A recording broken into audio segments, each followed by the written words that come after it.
In this lesson, we're going to be learning how to use the lighting tool.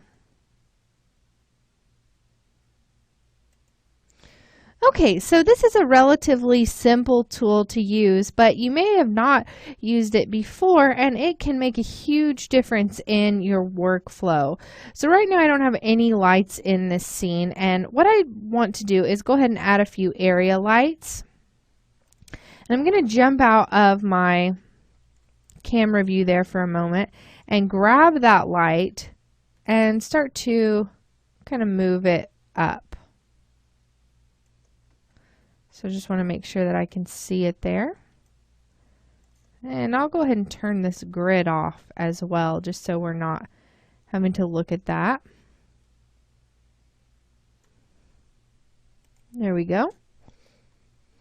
And you can see as I begin to pull this light up, more things are becoming illuminated. Now I want this to look like it is a salt shaker in a kitchen. So what I'm going to do is make this a really long light so that it feels as if it has maybe a kind of like a fluorescent bulb in a kitchen. Now I'm going to jump back to my camera view. So I'm looking at this in the way that I would want to render it. And now what I'm going to do is with my light selected, go to Tools and choose the lighting tool.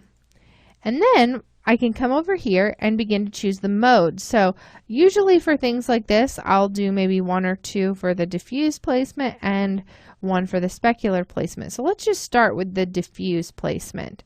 So you can kind of start to see how as I begin lighting this from a few different directions, we're getting some different looks. Now, I want to have a light here for the diffuse, but I'm also going to want some speculars, so I can put those in there as well. First, let's take a look at our interactive render region and just see how dark this is and figure out what else we need to add. Okay, so the top of our little salt shaker is looking great while the side is not so much. So what I'd like to do is go ahead and turn on my ambient illumination option there for my light. I just have my light selected and I'm just going through changing those options. And you can see it kind of dulls this top a little bit, but we get more on the side. So let's jump back out of our camera view and kind of see what did the lighting tool do. So it kind of came down here and allowed us to cast some more light. I'm going to also add just a regular light to this and kind of pull this up and away here. And let's go ahead and go back to our camera view. Let's just see if this type of light doesn't help us out a little bit. Okay, so this is getting brighter. This is looking a lot better. We don't have any shadows really to speak of yet as far as just a shadow being cast on the ground. We have a little bit of some ambient occlusion, but I'd like to use the lighting tool again to help me get the diffuse looking better here. So let's go ahead and grab our lighting tool again, and with light 1 selected, we'll go ahead and add a little bit of an angle to this to kind of diffuse this on this side, and then maybe we'll be able to start getting a shadow on the left side later on once we turn those on. Okay, so that's looking really nice. And what I can do now is go into that light, and where it says shadow none, I'm going to change that to shadow map soft, and I'll do that also for the first light that we added.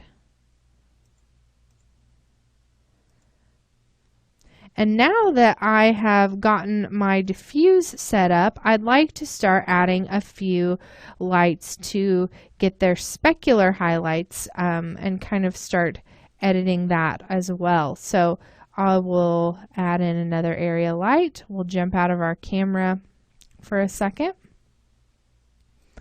And again, I'm just going to move this up here. Kind of get this out of the way for a second. And this is going to be another one of those long, skinny, sort of kitchen size lights. Then we'll jump back over to our camera and increase the size of our interactive render region again. Then let's grab our tools and grab our lighting tool. And you can already see that we're getting a nice highlight from that. But I'm going to change this from the diffuse placement to the specular placement.